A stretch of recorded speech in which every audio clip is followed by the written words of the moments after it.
जना हिंदी विद्यालय कक्षा 7 विषय साइंस चैप्टर नंबर 1 पादपों में पोषण। कक्षा 6 में आप पढ़ चुके हैं कि सभी जीवों के लिए भोजन आवश्यक है। कक्षा 6 में आपने क्या पढ़ा है कि जो भी सजीव है, जो जिंदा है, उनके लिए क्या आवश्यक है? भोजन। आप यह भी पढ़ चुके हैं कि कार्बोहाइड्रेट, प्रोटीन, वसा, विटामिन एक खनिज भोजन के घटक है। भोजन के कौन कौन से घटक हैं? कार्बोहाइड्रेट, प्रोटीन, वसा, विटामिन और खनिज। भोजन के ये घटक हमारे शरीर के लिए आवश्यक है तथा इन्हें पोषक कहते हैं। ये सारे घटक हमारे शरीर के लिए बहुत ज़रूरी है और इन सबको क्या कहेंगे? पोषक कहेंगे। सभी जीवों को भोजन की आवश्यकता होती है। सभी जो जीव है उनको क्या ज़रूरी है? भोजन यानी खाना ज़रूरी है।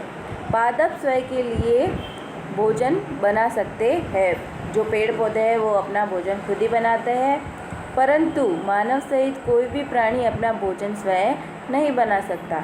लेकिन मानव है, प्राणी है, पक्षी है, वो अपना भोजन खुद बना नहीं सकते। तो वो कहाँ से भोजन प्राप्त करते होंगे? वे पादपों अथवा पादपों का आहार ग्रहण करने वाले जंतुओं से अपना भोजन प्राप्त करते हैं। वे पादपों यानी पेड़ पौधों से अपना भोजन प्राप्त करते हैं या फिर जो पेड़ पौधों को खाने वाले जो जंतु हैं उनसे अपना भोजन प्राप्त करते हैं। अतः मानव तथा अन्य प्राणी प्रत्यक्ष तथा परोक्ष रूप से पादपों पर निर्भर है। प्रत्यक्ष या परोक्ष रूप से वो किस पर निर्भर है? पेड़ पौधों पर ही निर्भर है।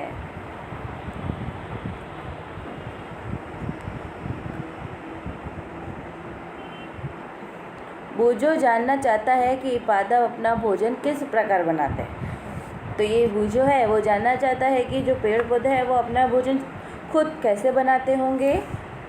तो आइए हम देखते हैं कि वो कैसे बनाते हैं। तो 1.1 पादपों में पोषण विधि। केवल पादप ही ऐसे जीव है जो जल, कार्बन डाइऑक्साइड एक खनिज की सहायता से अपना भोजन बना सकते हैं। सिर्फ पेड़ पौधे ही ऐसे जीव है जो अपना खाना किससे बनाते हैं? जल यानी पानी, कार्बन डाइऑक्साइड और जो ज़मीन के अंदर खनिज तत्व होते हैं उनसे वो अपना भोजन बनाते हैं। ये सभी पदार्थ उनके परिवेश में उपलब्ध होते हैं। ये सारे पदार्थ जो भी है वो उनके आसपास ही उपलब्ध होते हैं। पोषक पदार्थ सजीवों की शारीरिक संरचना, वृद्धि तथा क्षतिग्रस्त भागों के रखरखाव के लिए समर्थ बनाते हैं तथा विभिन्न जैव प्रक्रमों के लिए आवश्यक ऊर्जा भी प्रदान करते हैं। ये जो भी हम पोषक तत्व है वो क्या करते हैं कि सजीवों की शारीरिक संरचना, मतलब उसमें संरचना करते हैं कि वो कैसा बड़ा होगा, क्या है वृद्धि, मतलब हाइट बढ़ना, तथा क्षतिग्रस्त भागों के रखरखाव के लिए समर्थ बनाते हैं। या कहीं लग गई हो तो उसकी देखभाल करने के लिए करते हैं कि जो उसे फटाफट रिकवर कर ले, तथा विभिन्न जैव प्रक्रमों की आवश्यक ऊर्जा भी प्रदान करता है। और वो हम खाना खाएंगे तो वो उसे ऊर्जा भी देता है। सजीवों द्वारा भोजन ग्रहण करने एवं इसके उपयोग की विधि को पोषण कहते हैं। पोषण किसे कहते हैं? कि सजीव द्वारा जो हम भोजन ग्रहण करते हैं उस विधि को, इसके उपयोग की विधि को क्या कहेंगे? पोषण कहेंगे। पोषण की वह विधि जिसमें जीव अपना भोजन स्वयं संश्लेषित करे उसे स्वपोषण कहलाती है। जो जीव अपना भोजन खुद ही बनाता हो, खुद ही तैयार करता हो, उसे क्या कहेंगे? स्वपोषण कहेंगे। अतः ऐसे पादपों को स्वपोषी कहते हैं। और खुद का खाना कौन बनाता है? पेड़ पौधे बनाते हैं। तो पेड़ पौधों को हम क्या कहेंगे? स्वपोषी कहेंगे। जंतु एवं अधिकतर अन्य जीव पादपों आधारित संश्लेषित भोजन ग्रहण करते हैं, उन्हें क्या कहेंगे? विषमपोषी कहते हैं। जो सजीव दूसरों पर आधारित हो या जो जंतु पादपों पर आधारित हो, पेड़ पौधों पर आधारित हो, उससे भोजन ग्रहण करता है तो उसे क्या कहेंगे? विषमपोषी कहेंगे। पहली जानना चाहती है कि पादपों की तरह हमारा शरीर भी कार्बन डाइऑक्साइड, जल एवं खनिज से अपना भोजन स्वयं क्यों नहीं बना सकते हैं। कि पहली क्या जानना चाहती है कि पेड़ों की तरह हम भी हमारा भोजन स्वयं क्यों नहीं बना सकते हैं। अब हम पूछ सकते हैं कि पादपों की खाद्य फैक्ट्रियाँ कहाँ स्थित है। अब हम ये भी पूछ सकते हैं कि जो पेड़ पौधे हैं उनके मतलब खाना कौन बनाता होगा। क्या भोजन पादप के सभी भागों में निर्मित होता है अथवा केवल कुछ विशेष भागों में। क्या जो खाना बनाने वाली मतलब पेड़ का जितने भी भाग होते हैं वो सब में होता है, सब खाना बनाते हैं, या कोई विशेष भाग ही वो खाना बनाता है। पादप अपने परिवेश से कच्ची सामग्री किस प्रकार प्राप्त करते हैं, और जो कच्ची मतलब खनिज है, जल है, कार्बन डाइऑक्साइड, वो कैसे प्राप्त करते होंगे। खाद्य फैक्ट्रियाँ तक उनका स्थानांतरण किस प्रकार होता होगा, और जो खाद मतलब जो खाना बनाते हैं, जो भाग उनका खाना बनाता है, उस तरह वो मतलब वो कैसे ले जाता होगा, जो भी है खनिज कैसे जाता होगा, जल कैसे जाता होगा, वो सारी चीज़ें हम आगे जानेंगे। 1.2 प्रकाश संश्लेषण पादपों में खाद्य संश्लेषण का प्रक्रम। पत्तियाँ पादप की खाद्य फैक्ट्रियाँ है। अब आगे पूछा था ना कि पादप की खाद्य फैक्ट्रियाँ क्या है, तो पत्तियाँ मतलब पेड़ों की या पौधों की जो पत्तियाँ होती है सिर्फ वही खाना बनाती है।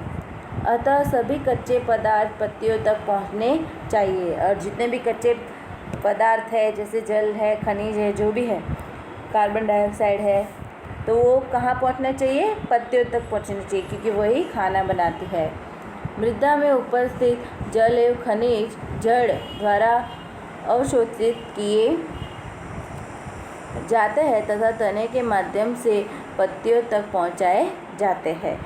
और जो भी खनिज है, जल है, वो ज़मीन से मिले जाते हैं। तो ज़मीन से पेड़ पौधे कैसे लेंगे, वो जड़ के माध्यम से लेंगे। जड़ से कहाँ जाएगा, तने तक जाएगा, तने से वह डालियों तक, फिर डालियों से वो पत्तियों तक पहुँचाया जाता है। पत्ती की सतह पर अति उपस्थित सूक्ष्म रौद्रों द्वारा वायु में उपस्थित कार्बन डाइऑक्साइड प्रवेश करती है। और जो पत्तियों में एकदम छोटे छोटे सूक्ष्म रौद्र होते हैं, मतलब छोटे छोटे होल होते हैं, मतलब जहाँ से वो अपने आसपास की कार्बन डाइऑक्साइड ले लेती है वहाँ से, जिससे वो मतलब पेड़ का खाना बन जाता है। जल और खनिज कहाँ से लेगा, वो जड़ से लेगा, जड़ से तने तक जाएगा, फिर तने से पत्तियों तक पहुँच जाएगा। और पत्तियाँ कार्बन डाइऑक्साइड कैसे लेती है, कि उनके जो पत्तियाँ होती है उनकी सतह पर छोटे छोटे सूक्ष्म होल होते हैं, मतलब छोटे छोटे होल होते हैं, वो अपने आप ही वह आसपास की कार्बन डाइऑक्साइड को लेकर खाना बना देती है। अब यहाँ देखिए, कोशिकाएं। आपने देखा है कि इमारतें ईंटों से बनती है। आपने देखा ही होगा कि इमारत बनाने के लिए हमें क्या चाहिए, ईंटों से। तो एक एक ईंट करके पूरी इमारत बनती है। इसी प्रकार सजीवों का शरीर सूक्ष्म इकाइयों से बनता है जो कोशिका कहलाती है। तो उसी प्रकार हमारा जो भी सजीव है उनकी मतलब सूक्ष्म इकाई क्या है, कोशिका। तो कोशिका से ही हमारा पूरा शरीर बना हुआ है। कोशिकाओं को सूक्ष्मदर्शी द्वारा देखा जा सकता है। कोशिकाओं को कैसे देखा जा सकता है, सूक्ष्मदर्शी, जो मतलब एक मशीन होती है, उससे हम छोटी से छोटी मतलब बैक्टीरिया है या जीव है या कुछ भी है वो देख सकते हैं। कुछ जीव मात्र एक कोशिका के बने होते हैं और कुछ जीव तो सिर्फ मात्र एक कोशिका से ही बने होते हैं। हमारा शरीर तो बहुत सारी कोशिका से बना हुआ है, लेकिन कोई बैक्टीरिया होते हैं, कोई छोटे छोटे जीव होते हैं, वो सिर्फ एक कोशिका से ही बने होते हैं। कोशिका एक पतली बाह्य संरचना द्वारा घिरी होती है जिसे कोशिका झिल्ली कहते हैं। वो कैसे बनी होती है, एक बाहर से पतली संरचना से घिरी होती है और बीच में उसको पॉइंट होता है, जैसे आप यहाँ देख सकते हैं बीच में आपको दिख रहा है। तो ये पतली सी लेयर होती है ना, ये बार बार दिख रही है आपको, ये सारी क्या है, कोशिका झिल्ली कहते हैं। इसमें केंद्र में स्थित एक सुस्पष्ट संरचना भी होती है जो केंद्रक कहलाती है। और जो ये आप बीच में गोल गोल देख रहे हैं ना, उसे क्या कहेंगे? केंद्रक कहेंगे। बाहर वाली जो संरचना है पतली पतली सी, उसे क्या कहेंगे? कोशिका झिल्ली कहेंगे। ये आपको यहाँ दिखाई दे रही कोशिका झिल्ली। और जो बीच में है, जो पॉइंट दिख रहा है, उसे क्या कहेंगे? केंद्रक कहेंगे। केंद्रक चारों ओर से झिल्ली के समान एक पदार्थ में घिरा होता है जिसे कोशिका द्रव्य कहते हैं। और ये जो बार बार आपको जेली जैसा दिख रहा है ना, उसे क्या बोलेंगे? कोशिका द्रव्य। इन तीनों से क्या बनती है? हमारी कोशिका बनती है। एक के बाद जुड़ जुड़ कर हमारा पूरा शरीर बन जाता है। यह रंध्र द्वार कोशिकाओं द्वारा घिरे होते हैं, जैसे छिद्रों को रंध्र कहते हैं। और जो छिद्र मतलब छोटे छोटे होल होते हैं कोशिकाओं में, उसे क्या बोलेंगे? रंध्र कहेंगे। केंद्रक वाला होल नहीं, जो जेली वाला होता है ना, जैसे आप इसमें देख रहे हैं, इसमें छोटे छोटे डॉट डॉट दिख रहे हैं ना, ये छोटे छोटे, उसे क्या बोलेंगे? रंध्र बोलेंगे। फिर आगे देखिए, जल एवं खनिज वाहिकाओं द्वारा पत्तियां तक पहुंचाया जाता है। जल, खनिज और जो कार्बन डाइऑक्साइड है वो कहाँ पहुंचाया जाता है? पत्तियों तक पहुंचाया जाता है। ये वाहिकाएं नली के समान होती है तथा जड़, तना, शाखाओं एवं पत्तियों तक फैली होती है। वाहिकाओं मीन्स आपने देखा होगा पतली पतली रेशे टाइप होता है, पत्तियों में देखा होगा आपने। ये हर जगह होता है। जड़ भी होती है वैसी की वैसी, तना में भी होता है, शाखाओं में भी, शाखा यानी डालियों में भी होता है, और पत्तियों में भी आपने देखा होगा कि पतली पत्ती होती है। जैसे आप ऐसी पत्तियाँ होती है, ऐसी होती है, तो इसके अंदर ये ऐसा होता है ना, इसे क्या बोलेंगे?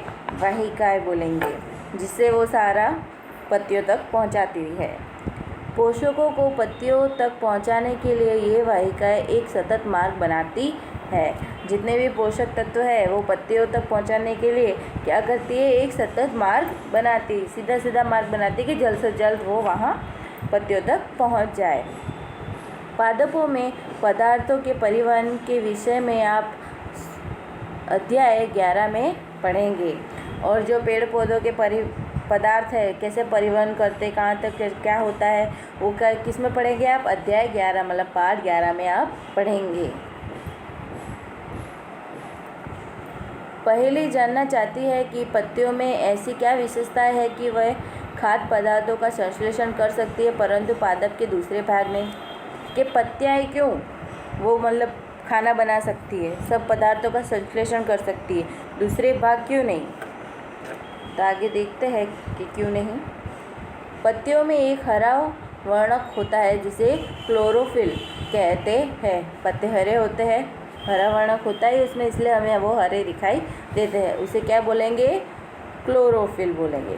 क्लोरोफिल सूर्य का प्रकाश सौर प्रकाश की ऊर्जा का संरक्षण करने में पत्ती की सहायता करता है। इस ऊर्जा का उपयोग जल एवं कार्बन डाइऑक्साइड से खाद्य संश्लेषण में होता है, क्योंकि खाद्य संश्लेषण सूर्य के प्रकाश की उपस्थिति में होता है।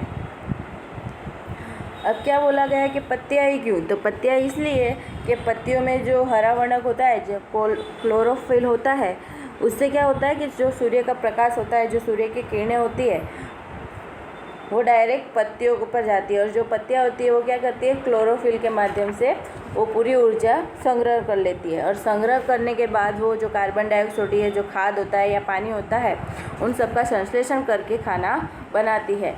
और ये जो भी खाद संश्लेषण होता है वो सूर्य की प्रकाश की ऊर्जा में ही उपस्थित होता है। और सूर्य के प्रकाश को शोषण कौन करता है? पत्तियाँ करती है, दूसरे भाग नहीं करते, इसलिए वो पत्तियाँ ही खाना बना सकती है। इसलिए इसे प्रकाश संश्लेषण कहते हैं। और ये सारी क्रिया को क्या कहेंगे? प्रकाश संश्लेषण कहेंगे। अतः हमने देखा कि क्लोरोफिल सूर्य का प्रकाश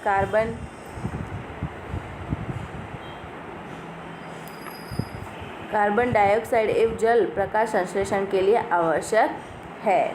तो आपने देखा कि प्रकाश संश्लेषण के लिए क्या क्या आवश्यक है? कार्बन डाइऑक्साइड, जल, खनिज और जो सौर ऊर्जा होती है, प्रकाश की ऊर्जा होती है, सूर्य की ऊर्जा होती है, वो इन सब में चाहिए।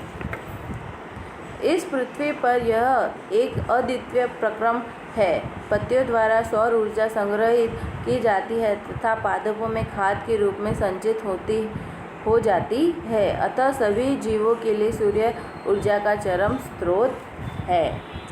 अब पत्तियाँ सौर ऊर्जा मतलब जो सूर्य की ऊर्जा संग्रह करके अपना जो पेड़ों का खाना बनाती है, पेड़ पौधों का खाना बनाती है, उसी प्रकार सभी सजीवों के लिए सूर्य की जो ऊर्जा होती है वो चरम स्रोत है, पहला स्रोत है। तो हमें बोला जाता है ना कि सुबह सुबह उठो और सूर्य की ऊर्जा लो, विटामिन डी मिलता है हमें उससे। क्या आप कल्पना कर सकते हैं कि प्रकाश संश्लेषण नहीं होगा तो क्या होगा? अगर ये प्रकाश संश्लेषण ना हो तो आप सोच सकते हो कि क्या हो सकता है आगे। प्रकाश संश्लेषण न होने की स्थिति में खाद्य उपलब्ध नहीं होगा। अगर प्रकाश संश्लेषण नहीं हुआ तो खाना नहीं बन पाएगा। सभी जीवों का अस्तित्व प्रत्यक्ष तथा अपरोक्ष रूप से पादपों द्वारा निर्मित भोजन पर निर्भर करता है। अगर पेड़ पौधे ही अपना खाना नहीं बना पाएंगे, वो वृद्धि नहीं करेंगे, तो जितने भी सजीव है प्रत्यक्ष रूप से या परोक्ष रूप से जो पेड़ों पर ही निर्भर है, वो अपना भोजन कैसे प्राप्त करेंगे, है ना। इसके अतिरिक्त सभी जीवों के लिए परम आवश्यक ऑक्सीजन भी प्रकाश संश्लेषण के दौरान निर्मित होती है। और हम सारे क्या लेते हैं? पेड़ पौधे तो चलो कार्बन डाइऑक्साइड लेते हैं, लेकिन उनसे वो लेते हैं, लेकिन क्या छोड़ते हैं? ऑक्सीजन निकालते हैं। तो हम क्या लेते हैं? सारे सजीव ऑक्सीजन लेते हैं और कार्बन डाइऑक्साइड छोड़ते हैं। तो प्रकाश संश्लेषण के दौरान जो ऑक्सीजन हमें मिलता है वो भी हमें नहीं मिल पाएगा। प्रकाश संश्लेषण की अनुपस्थिति में पृथ्वी पर जीवन की कल्पना असंभव है। अगर हमें ऑक्सीजन ही नहीं मिलेगा तो कोई सजीव जी पाएगा नहीं। तो प्रकाश संश्लेषण जरूरी है तो ही पृथ्वी पर जीवन संभव है, बाकी पृथ्वी पर जीवन की कल्पना असंभव है। प्रकाश संश्लेषण के दौरान पत्ती की क्लोरोफिल युक्त कोशिकाएं सूर्य के प्रकाश की उपस्थिति में कार्बन डाइऑक्साइड एवं जल से कार्बोहाइड्रेट का संश्लेषण करती है। इस प्रक्रम को निम्न समीकरण द्वारा दर्शा सकते हैं। अभी आपको नीचे दिया गया है, समीकरण दिया गया है कि कार्बन डाइऑक्साइड और प्लस जल मतलब इन दोनों का क्या होगा, दोनों को मिला के क्या बनेगा, फिर उसके बाद क्या होगा, सूर्य प्रकाश और क्लोरोफाइल जो पत्तियों में होता है, तो उससे क्या बनेगा, कार्बोहाइड्रेट और ऑक्सीजन। पहले क्या लेंगे, कार्बन डाइऑक्साइड प्लस जल करेगा, फिर सूर्य प्रकाश मतलब सौर ऊर्जा चाहिए, फिर पत्तियों में जो क्लोरोफाइल होता है वो चाहिए, तो फिर हमें क्या मिलेगा, कार्बोहाइड्रेट और प्लस ऑक्सीजन मिलेगा। इस प्रक्रम में ऑक्सीजन निम्नमुक्त होती है, कार्बोहाइड्रेट अतः पत्तियों में मर्ण यानी स्टार्च के रूप में संचित हो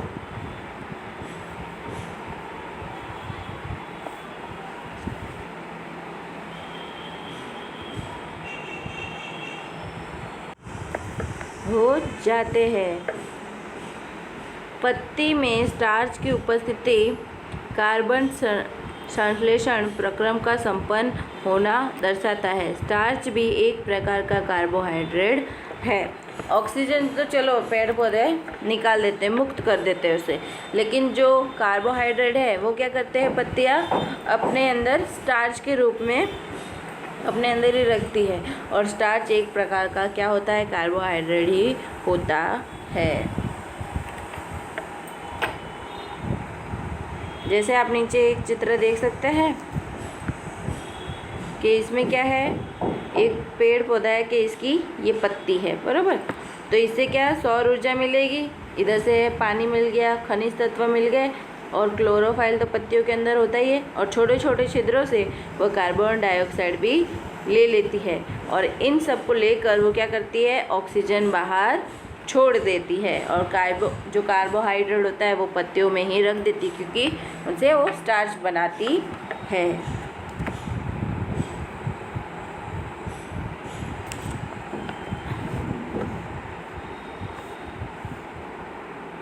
बूझों ने देखा कि कुछ पादपों की पत्तियां गहरी लाल, बैंगनी अथवा भूरे रंग की होती है। वह जानना चाहता है कि क्या इन पत्तियों में भी प्रकाश संश्लेषण होता है। अभी मैंने बोला कि हरा रंग होता है, तो इसलिए वो प्रकाश संश्लेषण की क्रिया कर पाती। लेकिन बूझो क्या कह रहा है कि अलग अलग वनस्पतियों की कोई पत्तियाँ कैसी होती है, गहरी लाल होती है, बैंगनी होती है, भूरे रंग की होती है। अब वो जानना चाहता है कि अलग अलग रंग की है तो क्या वो पत्तियाँ प्रकाश संश्लेषण कर सकती है। पत्तियों के अतिरिक्त पादपों के दूसरे हरे भागों जैसे कि हरे तने एवं हरी शाखाओं में भी प्रकाश संश्लेषण होता है। अगर वो पत्तियाँ अलग रंग की हो लेकिन दूसरे भाग जो हरे हो, जैसा हरा तना हो, हरी डालियाँ हो, तो वो भी प्रकाश संश्लेषण कर सकती है। मरुस्थलीय पादपों में वाष्पोत्सर्जन द्वारा जल क्षय को कम करने के लिए पत्तियां सल्क तथा सूल रूपी हो जाती है। इन पादपों के तने हरे होते हैं जो प्रकाश संश्लेषण का कार्य करते हैं।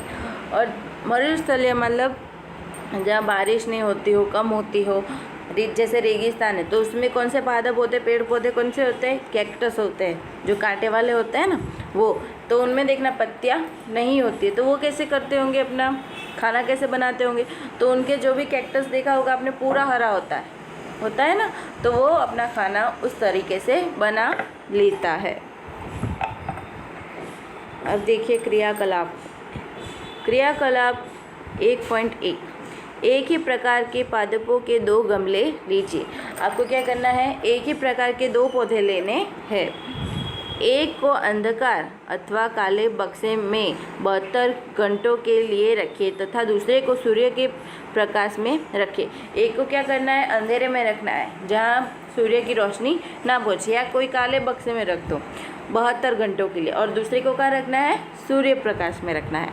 दोनों पादपों की पत्तियों में आयोडीन परीक्षण उसी प्रकार कीजिए जैसे आपने कक्षा 6 में किया था। तो आपने कक्षा 6 में जाना होगा कि आयोडीन परीक्षण कैसे करते हैं पत्तियों का। तो उसी प्रकार दोनों पेड़ पौधे, जो भी पौधे लिए आपने, उसमें भी ये परीक्षण कीजिए।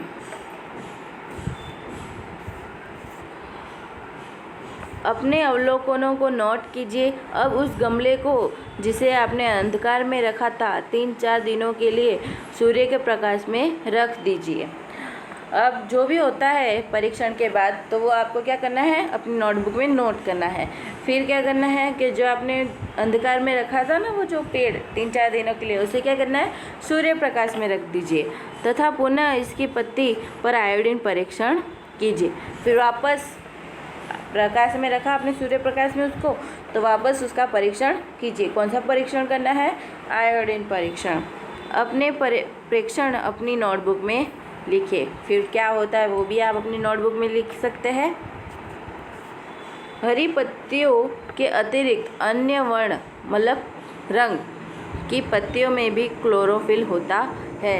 हरी पत्तियों में तो होता ही है, लेकिन जो अलग अलग रंग की पत्तियां होता है उसमें भी क्लोरोफिल होता है।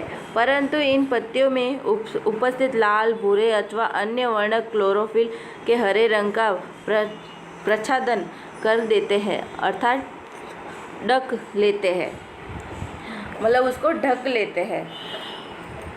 क्लोरोफिल होता है, लेकिन जो उनका कलर चेंज होता है, लाल होता है, किसी का भूरा होता है, या कोई भी प्रकार का रंग होता है, तो वो हरे रंग को क्या कर देते हैं, छुपा लेते हैं, ढक देते हैं।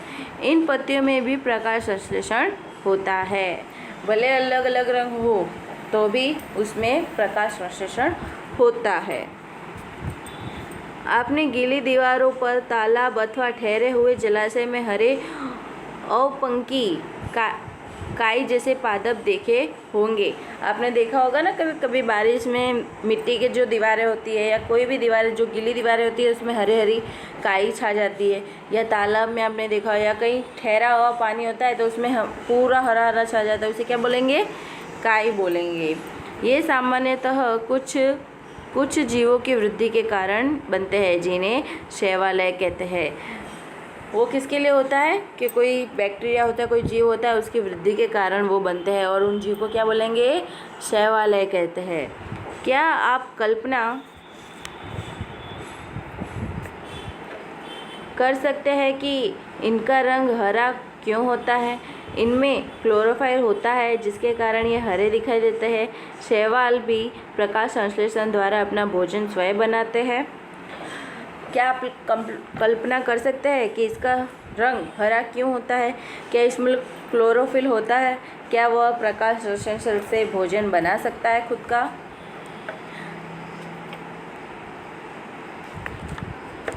पादपों में कार्बोहाइड्रेट के अतिरिक्त अन्य खाद्यों का संश्लेषण।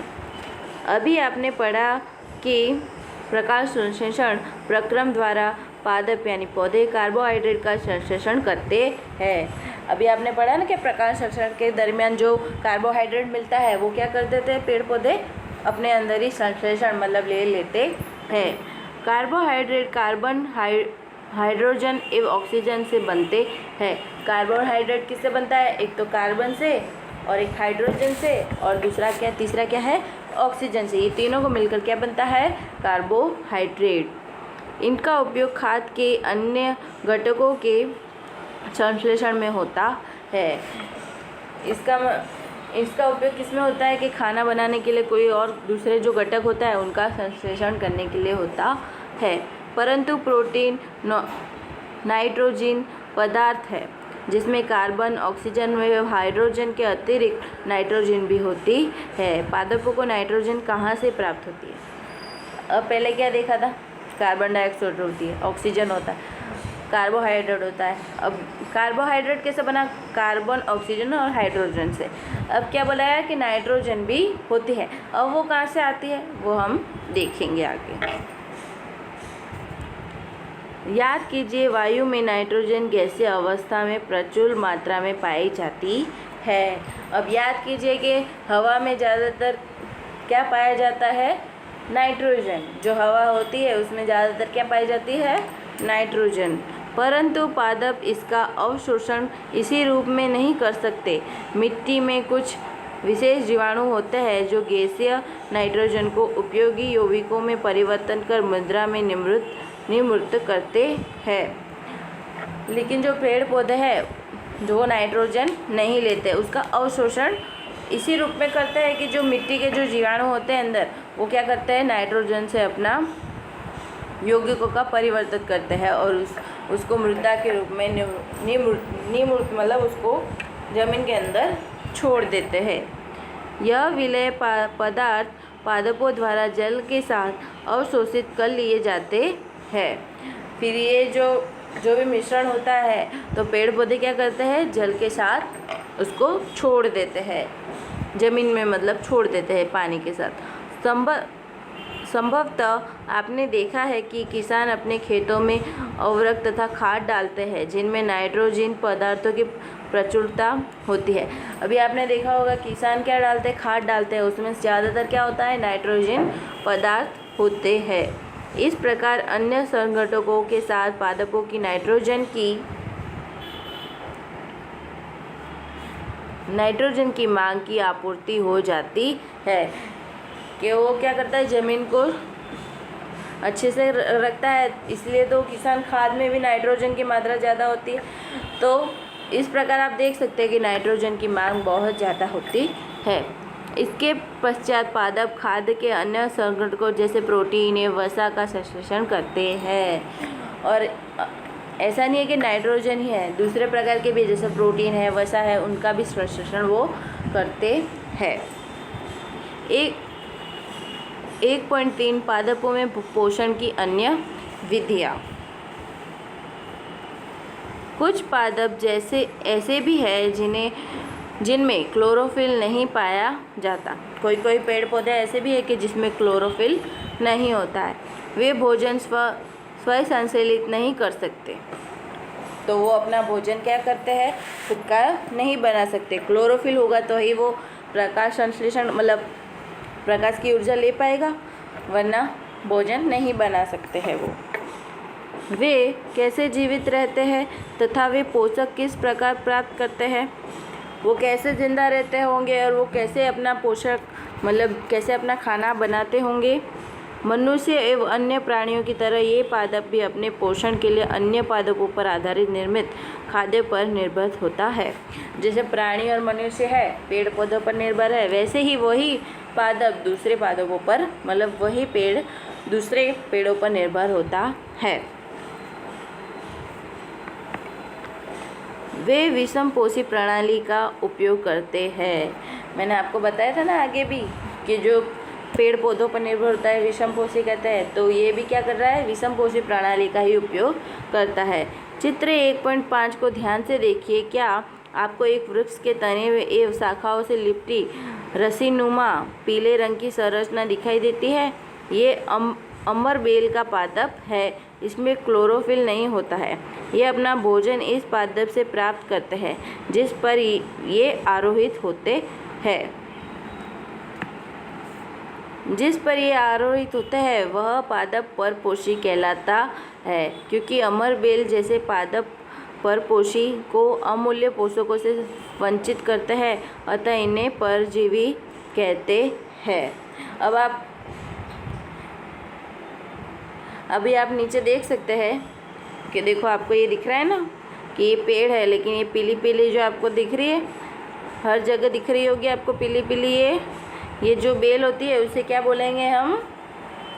अमरबेल बोलते हैं। तो अमरबेल क्या करती है, उसके पास क्लोरोफिल तो होती नहीं है, तो फिर वो क्या करती है कि दूसरे जो पेड़ पौधे होते हैं उनके ऊपर वो बिछ जाती पूरी तरह से।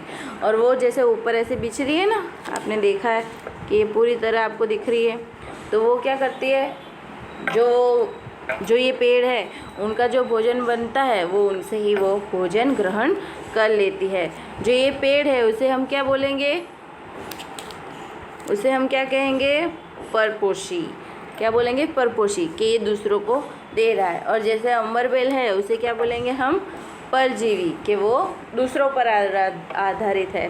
परपोषी यानी दूसरों को खाना देने वाला, मतलब पोषण करने वाला, और परजीवी यानी दूसरों पर आधारित रहने वाला। क्या हम एवं अन्य जंतु भी एक प्रकार की परजीवी है? आपको इस पर विचार करना चाहिए। अपने अध्यापक से इस विषय पर चर्चा कीजिए। क्या हम और जो दूसरे प्राणी होते हैं क्या वो परजीवी है? इस पर विचार करके अपने अध्यापक है उनसे चर्चा कीजिए। पहली जानना चाहती है कि क्या हमारा एक रक्त चूसने वाले मच्छर, खटमल, जोंक जैसे जीव भी परजीवी है? कि जो हमारा खून चूसकर मतलब जीवन जी रहे, जैसे मच्छर है, खटमल है, जू है, जोंक है, ये सारे जीव भी परजीवी है? क्या आपने ऐसे पादपों को देखा है अथवा उनके विषय में सुना है जो जंतुओं को भक्षण करते हैं? क्या आपने ऐसे पेड़ पौधों को देखा है या सुना भी है कि जो जंतु मतलब कीड़े मकोड़े खाता हो? कुछ ऐसे पादप भी है जो कीड़ों को पकड़ते हैं तथा उन्हें पचा जाते हैं। क्या वह विषमकारी नहीं है? ऐसे पौधे हरे या अन्य किसी रंग के हो सकते हैं। वो पेड़ क्या करते हैं कि कीड़ों को पकड़ते हैं, ऐसे पकड़ते हैं और पचा भी लेते हैं। क्या इन पेड़ों को क्या बोलेंगे? विषमकारी नहीं है क्या ऐसे पेड़ पौधे? और इन पेड़ पौधों का रंग कैसा होता है? हरा भी हो सकता है और किसी रंग का भी हो सकता है। चित्र 1.6 के पादप को देखिए। इसके गड़े मतलब गट के सामने दिखाई देने वाली संरचना वास्तव में उसकी पत्ती का रूपांतरित भाग है।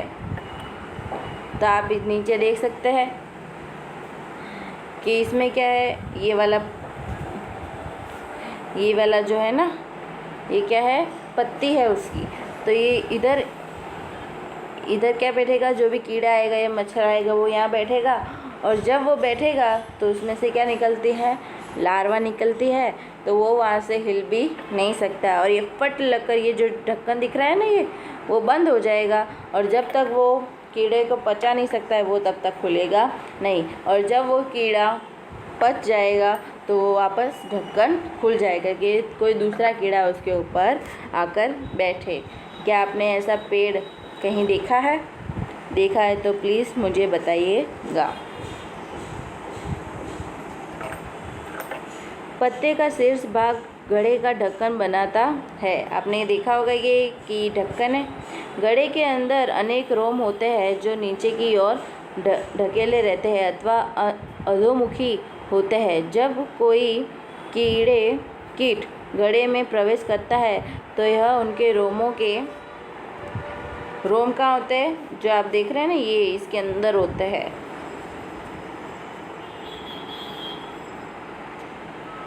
रोम बीच फंस जाता है। गड़े में उपस्थित पाचक रस द्वारा कीड़ों का पाचन हो जाता है। जो रोम होते हैं, जो जैसे बाल होते हैं ना, वैसे रोम होते हैं, तो उसके अंदर फंस जाता है, फिर वो ढक्कन बंद हो जाता है।